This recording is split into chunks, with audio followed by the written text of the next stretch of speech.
कैसे हैं विद्यार्थी मित्रों? आशा करता हूं कि आप सभी मजे में ही होंगे। विद्यार्थी मित्रों, आज के इस वीडियो में हम कक्षा 8 के विज्ञान विषय के 5वें अध्याय कोयला और पेट्रोलियम के विषय में जानकारी प्राप्त करेंगे। तो आइए बिना किसी देरी के शुरू करते हैं। विद्यार्थी मित्रों, हम हमारे आसपास विविध प्रकार के जीवों, वस्तुओं तथा पदार्थों को देखते हैं। ये सभी हमारे लिए किसी न किसी प्रकार से उपयोग में तो आते ही, जैसे कि विविध प्रकार के जंतु जिनका इस्तेमाल हम या तो भोजन के रूप में करते हैं या विविध प्रकार के माल सामान के परिवहन के लिए करते हैं। आपने बैलगाड़ी, ऊंटगाड़ी तो देखी ही होगी, जिनकी सहायता से हम वस्तुओं को एक स्थान से दूसरे स्थान पर ले जाते हैं। विविध प्रकार के पक्षियों का हम भोजन के रूप में उपयोग करते हैं। विविध प्रकार के पौधे हमें ऑक्सीजन देते हैं, साथ ही फूल तथा फल भी हमें प्रदान करते हैं। इसी प्रकार विद्यार्थी मित्रों, हम बात करें जमीन की, तो यह हमारे लिए रहने के लिए आवास प्रदान करती है। हम अपना जीवन इसी पर ही तो बिताते हैं। पीने के लिए पानी, जिसको हम ग्लास में भर करके पीते हैं। साथ ही विद्यार्थी मित्रों, आज हम जिसकी सहायता से पढ़ाई कर पा रहे हैं, ऐसा लैपटॉप तथा मोबाइल, यह भी विविध प्रकार के पदार्थों से बनाया गया है, जो हमारे लिए बहुत उपयोगी साबित होता है। हम मनोरंजन के लिए जिन खिलौनों का इस्तेमाल करते हैं, ये भी किसी न किसी पदार्थों से मिलकर के बना होता है, जो कि हमारे लिए मनोरंजन का साधन बनता है। इस प्रकार विद्यार्थी मित्रों, हम कह सकते हैं कि आज हमारा जीवन विविध प्रकार के पदार्थों के ऊपर निभा हुआ है। हम अपनी मूलभूत आवश्यकताओं को पूरा करने के लिए विभिन्न पदार्थों को उपयोग में लेते ही हैं।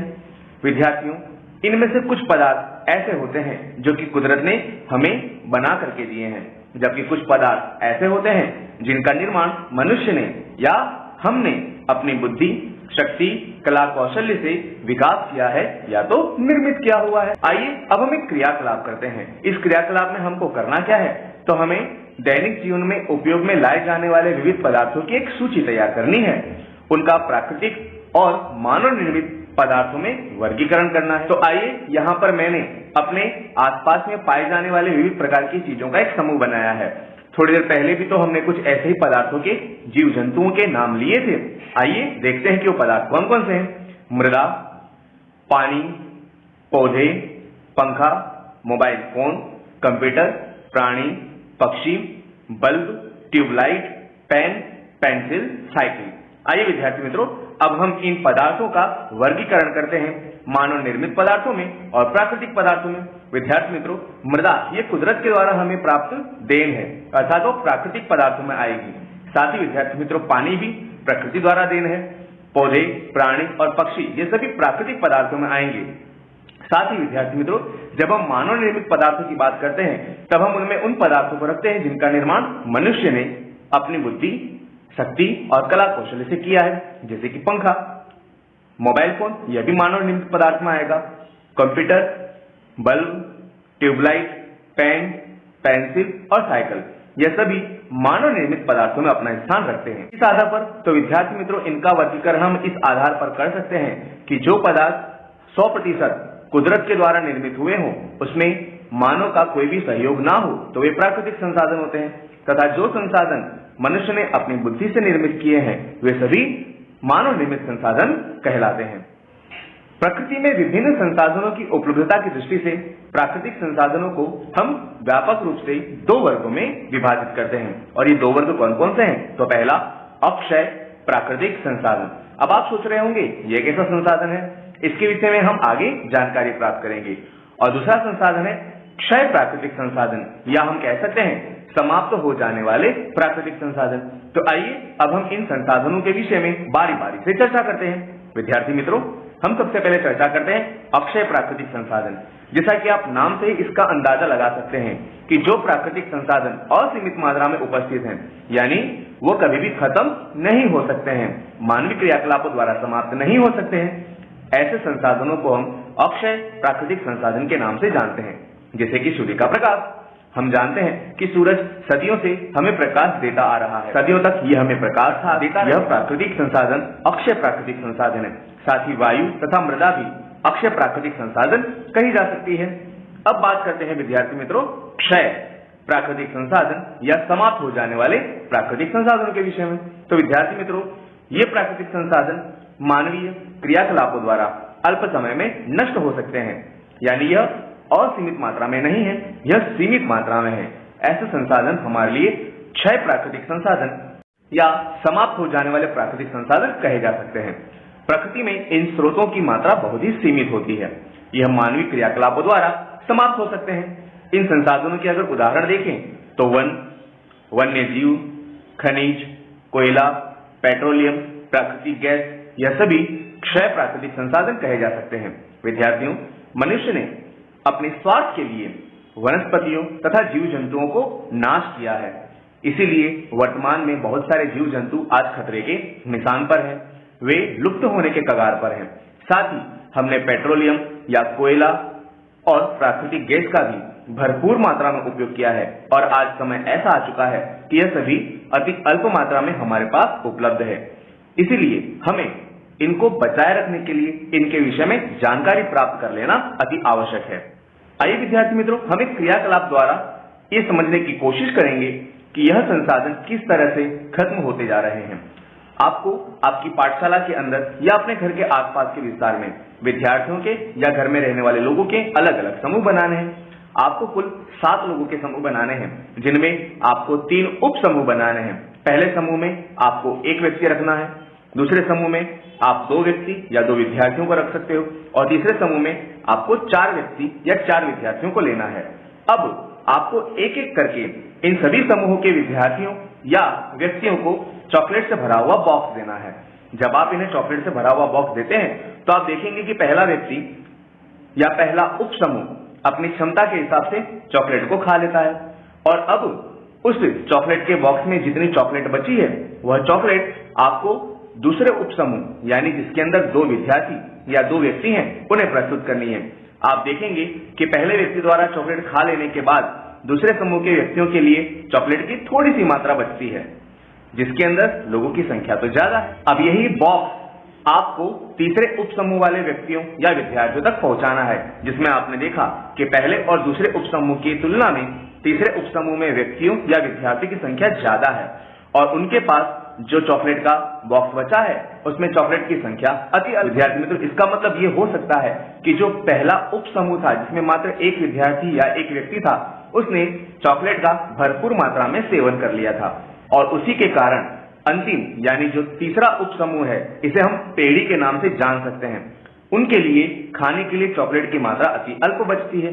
इस प्रकार यदि हम चॉकलेट के स्थान पर क्षय संसाधनों की बात करें तो वह भी पहली पेढ़ी, फिर दूसरी पेढ़ी और उसके बाद तीसरी पेढ़ी के लिए अति अल्प मात्रा में उपलब्ध होते हैं। विद्यार्थी मित्रों, आज हम देख रहे हैं कि पेट्रोल, डीजल तथा खनिज कोयला और प्राकृतिक गैस यह ऐसे पदार्थ हैं जिनके दाम सतत बढ़ते जाते हैं, क्योंकि यह क्षय होने वाले संसाधन हैं।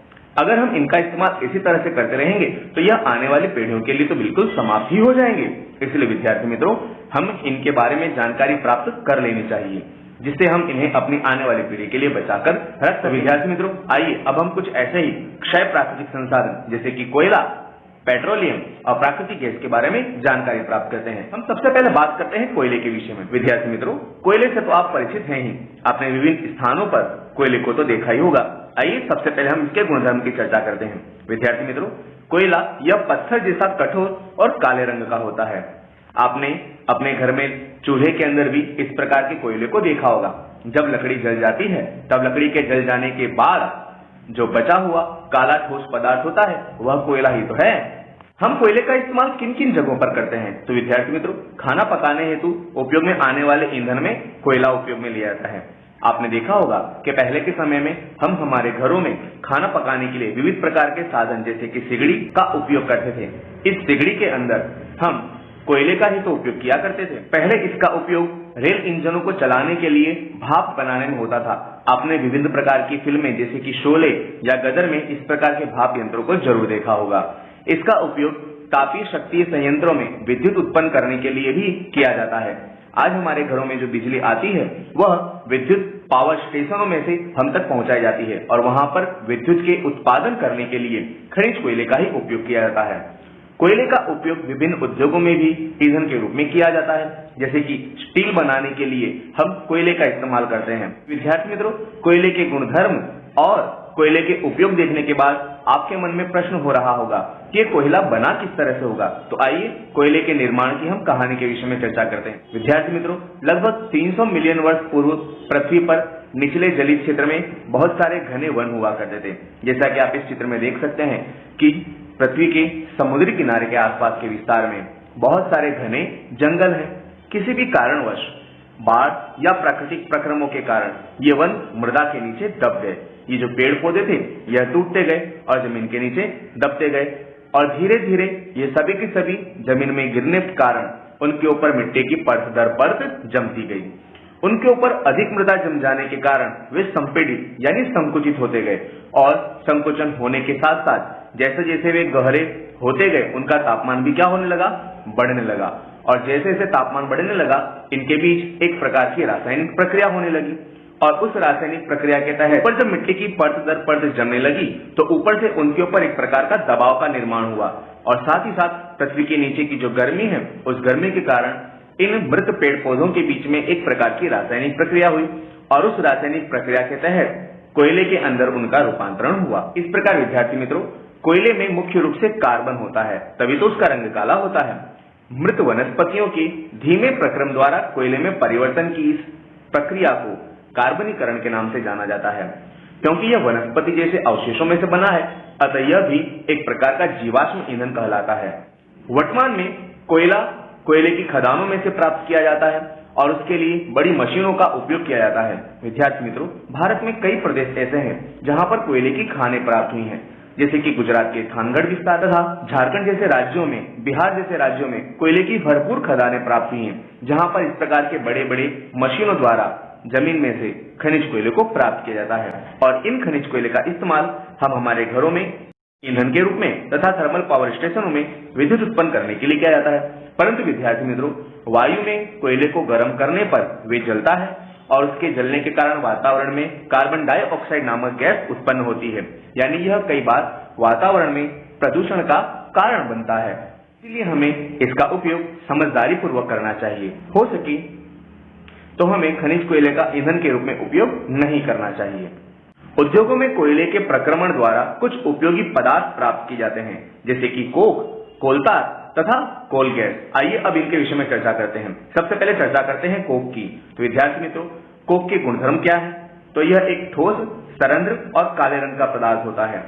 यह कार्बन का सबसे शुद्ध स्वरूप है ऐसा माना जाता है। इसका उपयोग इस्पात यानी स्टील के निर्माण में, बहुत से धातुओं के निष्कर्षण में भी यानी रिडक्शन के लिए भी उपयोग किया जाता है।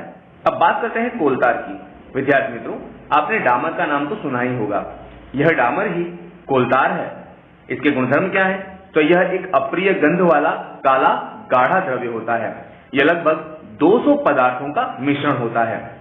इसके उपयोग क्या है? तो विद्यार्थी मित्रों, कोलतार से प्राप्त उत्पादों का उपयोग प्रारंभिक पदार्थों के रूप में दैनिक जीवन में काम आने वाले विभिन्न पदार्थों के औद्योगिक निर्माण में तथा उद्योगों में, संश्लेषित रंग बनाने में, औषधियों के निर्माण में, विस्फोटक पदार्थ बनाने में, सुगंधित द्रव्य बनाने में, प्लास्टिक के निर्माण में, पेंट के निर्माण में, फोटोग्राफी के लिए तथा छत निर्माण में भी इसका उपयोग किया जाता है। कई बार हम हमारे कपड़ों के अंदर या टॉयलेट बाथरूम के अंदर हम नेफ्थलीन की गोलियों का उपयोग करते हैं, जिसकी सहायता से हम सूक्ष्म जंतुओं को भगाते हैं, जैसे कि मोथ अथवा अन्य कीटकों को भगाने के लिए हम इसका उपयोग करते हैं। यह नेफ्थलीन की गोली का निर्माण भी कोलतार में से ही किया जाता है। आजकल पक्की सड़कों के निर्माण में कोलतार का स्थान एक पेट्रोलियम उत्पाद बिट्यूमेन ने ले लिया है, जिसका प्रयोग सड़कों के निर्माण के लिए किया जाता है।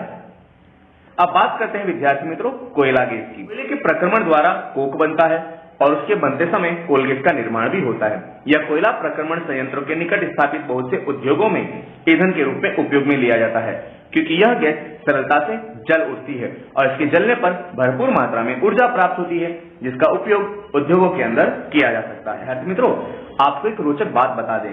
लंदन में सन 1810 में तथा न्यूयॉर्क में सन 1820 के आसपास कोयला गैस का उपयोग सड़कों पर रोशनी प्राप्त करने के लिए लैंप में किया जाने लगा था।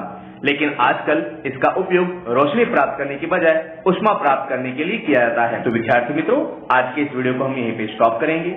आज के इस वीडियो में हमने कोयले के निर्माण तथा कोयले के प्रक्रमण द्वारा प्राप्त होने वाले विविध रसायनों के उपयोग के विषय में जानकारी प्राप्त की।